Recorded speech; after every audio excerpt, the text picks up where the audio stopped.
नमस्कार दोस्तों, मैं उपमाराम खेरवा और आप देख रहे हैं यूट्यूब चैनल पॉजिटिव वाइब्स। दोस्तों, आज हम बात करेंगे वन नेशन वन फर्टिलाइज़र की। दोस्तों, इसी महीने की 16 फरवरी 2022 को DOF department of fertiliser, ministry of fertiliser and chemical ने एक मेमोरेंडम इश्यू किया था दोस्तों, वन नेशन वन फर्टिलाइज़र का। दोस्तों, जैसा कि हम जानते हैं कि fertiliser sector highly subsidise area है, जहाँ पर यूरिया टोटली गवर्नमेंट द्वारा कंट्रोल्ड है तथा अदर फर्टिलाइज़र पार्सली कंट्रोल्ड है। जैसे पीएनके के अंदर DAP and MOP and NPK आता है, वो पार्सली कंट्रोल्ड है। दोस्तों, फर्टिलाइज़र सब्सिडी से सबसे बड़ा सपोर्ट फर्टिलाइज़र मैन्युफैक्चरर को मिलता है, जिसका डायरेक्टली और इनडायरेक्टली बेनिफिट हमारे किसान भाइयों को मिलता है। दोस्तों, भारत सरकार अब हर साल 1 लाख करोड़ से भी ज़्यादा की सब्सिडी फर्टिलाइज़र सेक्टर पे स्पेंड करती है, जिससे कि हमारे किसान भाइयों को सस्ती दरों के अंदर खाद अवेलेबल हो सके। दोस्तों, ये वन नेशन वन फर्टिलाइज़र जो मेमोरेंडम इश्यू किया गया था, उसको दोस्तों एक भारत श्रेष्ठ भारत तथा one nation one ration scheme से प्रेरित होकर गवर्नमेंट ने किया है कि पूरे देश के अंदर एक देश एक खाद की स्कीम लॉन्च की जाए। दोस्तों, फर्टिलाइज़र सेक्टर में पहले भी बहुत से चेंजेज आए हैं। जैसे कि हमने देखा था कि 2008 में गवर्नमेंट ने सबसे पहले यहाँ पे यूनिफॉर्म फ्रेट पॉलिसी लेके आई थी। दोस्तों, उस यूनिफॉर्म ट्रेड पॉलिसी का मेन मोटो था गवर्नमेंट का कि फर्टिलाइज़र की अवेलेबिलिटी को इंश्योर करना। जो पीक सीजन के जो पीक मंथ्स रहते हैं, उसके अंदर अवेलेबिलिटी को पूरे देश के अंदर इंश्योर करना रहता है। दोस्तों, फर्टिलाइज़र मूवमेंट पे भारत सरकार लगभग हर साल 6,500 करोड़ रुपए एनुअली खर्च करती है। फर्टिलाइज़र मूवमेंट की फुल रिस्पॉन्सिबिलिटी दोस्तों डीओएफ के हाथ में रहती है। डीओएफ ही पूरे स्टेट्स के अंदर अलॉट करता है कि फर्टिलाइज़र किस मंथ के अंदर किस स्टेट में कितनी अवेलेबिलिटी चाहिए। उसी के अकॉर्डिंगली वो कंपनीज को मूवमेंट प्लान देता है और उसी के अकॉर्डिंगली सप्लाई होती है। अब दोस्तों, सबके माइंड में ये आ रहा होगा कि वन नेशन वन फर्टिलाइज़र की ज़रूरत क्यों फील होने लगी देश को। तो हम इसकी नीड की बात करते हैं दोस्तों, कि वन नेशन वन फर्टिलाइज़र की नीड क्यों आई देश के सामने।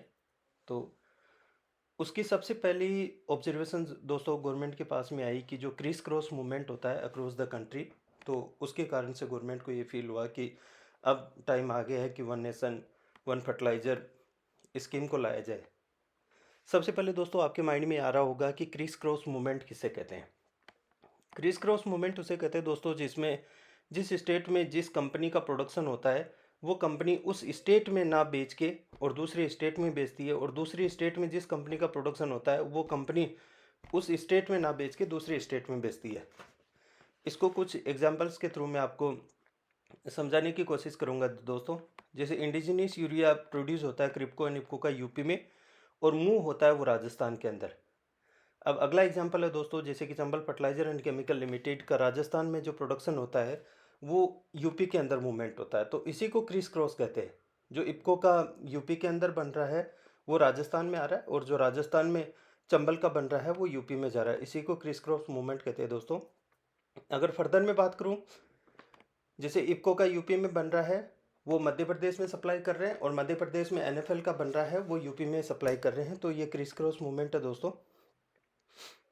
और उसके क्रिस क्रॉस मूवमेंट से दोस्तों होता क्या है कि गवर्नमेंट को एक्स्ट्रा सब्सिडी, जो फ्रेट पे धन्यवाद सब्सिडी दोस्तों लगती आपका। है, उसका एक अगर बहुत बड़ा वीडियो को बर्डन लाइक मतलब करिए सरकार दोस्तों, पे अगर क्रिएट चैनल को सब्सक्राइब नहीं किया है तो आता चैनल रहता को है। सब्सक्राइब कीजिए। जैसे कि मैंने थैंक यू। पहले भी आपको बताया कि ओनली फ्रेट सब्सिडी के रूप में भारत सरकार 6,500 करोड़ रुपए एनुअली खर्च करती है दोस्तों, तो ये एक बहुत ही बड़ा अमाउंट है।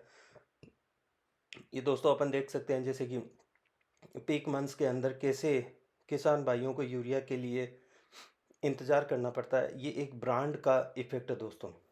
जिस एरिया के अंदर जो ब्रांड डोमिनेट करता है, उस ब्रांड के लिए काश्तकार हो, डीलर हो, रिटेलर हो, वो सब उस ब्रांड को पहले प्रेफरेंस देना चाहते हैं।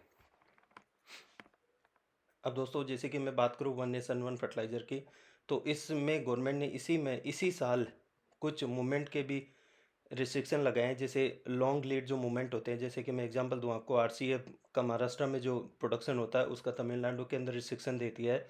इफ्को का जो उड़ीसा में होता है उसका गुजरात के अंदर रिस्ट्रिक्शन आ गया है। जैसे Chambal fertiliser and chemical limited का जो राजस्थान में प्रोडक्शन होता है, उसका वेस्ट बंगाल में जो मूवमेंट है वो रिस्ट्रिक्ट कर दिया गया है।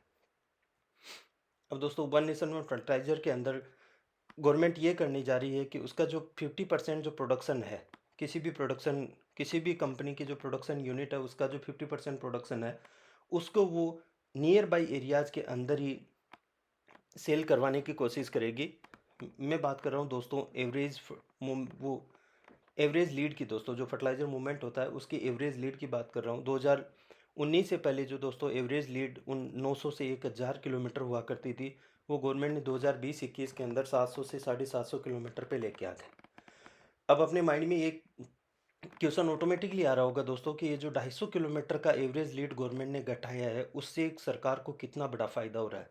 मैं एक एग्जांपल देता हूँ दोस्तों, 2019 से पहले भारत सरकार को 1 lakh metric ton fertiliser movement करवाने के अंदर करीबन करीबन 19-20 करोड़ रुपए का खर्चा आता था।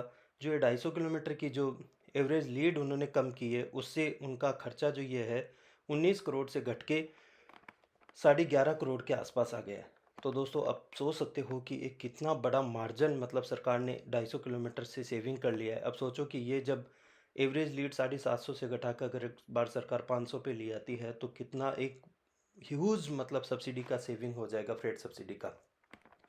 अब दोस्तों ऑटोमेटिकली अंदर वो वन नेशन वन फर्टिलाइज़र है, उसकी एक नीड ये भी थी, क्योंकि एक हर एरियाज़ के अंदर जो कंपनीज़ के ब्रांड है वो डोमिनेंट होने लग गए थे, जिससे काश्तकारों के अंदर और मार्केट के अंदर उसी ब्रांड की प्रेफरेंस बढ़ती जा रही है। तो भारत सरकार एक one nation one fertiliser policy के तहत मतलब एक फर्टिलाइज़र को एक अम्ब्रेला ब्रांड के तहत लाना चाह रही है, जिससे कि मार्केट में कंपटीशन नहीं हो और चीज़ें सही रहे। अब दोस्तों अपने माइंड में आ रहा होगा कि इसके कुछ प्रोविजंस भी रखे होंगे भारत सरकार ने, तो मैं बात कर रहा हूँ उन प्रोविजंस की। There are so many provisions of the one nation one fertiliser, जिसके अंदर फर्स्ट आता है दोस्तों, initially government will target to urea. First phase के अंदर भारत सरकार यूरिया को टारगेट करेगी। One nation one fertiliser policy के तहत पहले यूरिया को सरकार लाने की कोशिश करेगी, क्योंकि यूरिया ही एक ऐसी चीज़ है जिससे मार्केट के अंदर पैनिक क्रिएट होता है सीज़न टाइम के अंदर, और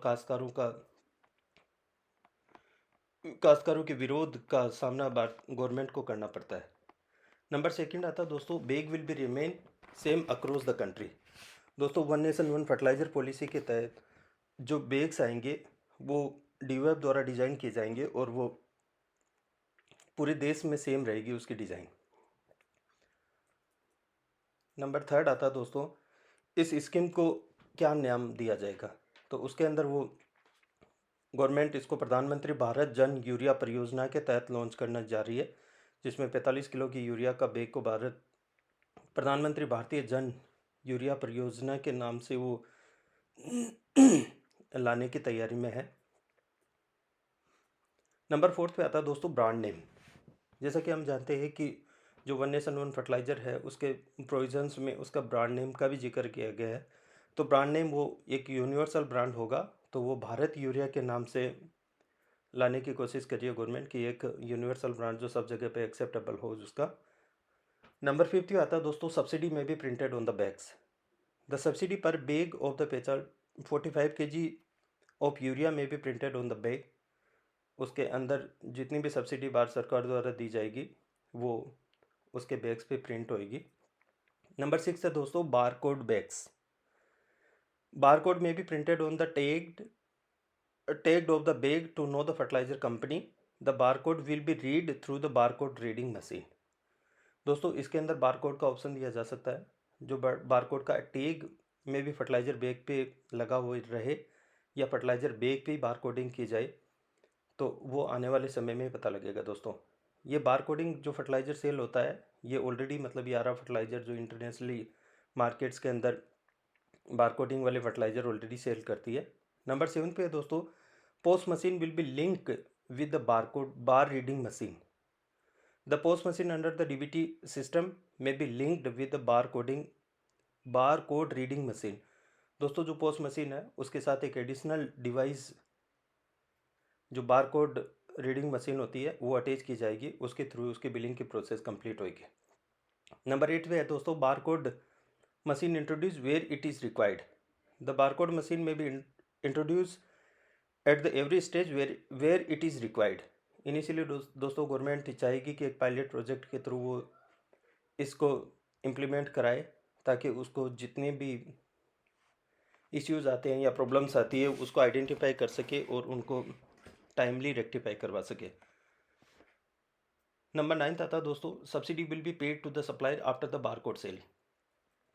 अभी जैसे सब्सिडी अपन जानते हैं दोस्तों कि जो सप्लायर रहता है उसको सब्सिडी पोस्ट मशीन से डीबीटी सेल के माध्यम से मिलती है, लेकिन उसके बाद के अंदर दोस्तों ये प्रोविजन रखा जाएगा कि the subsidy will be paid to the concern fertiliser company once the fertiliser bags sold through the barcode reading machine under the DBT.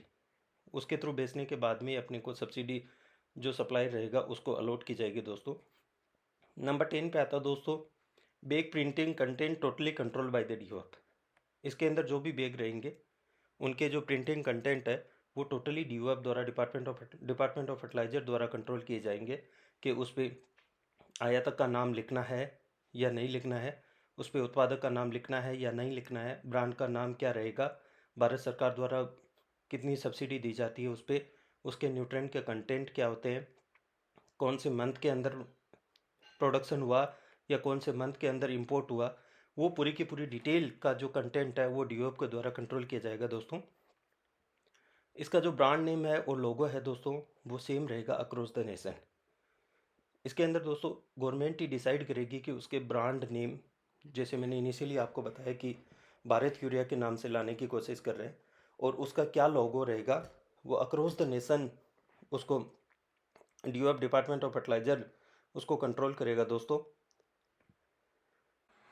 बहुत बहुत धन्यवाद दोस्तों।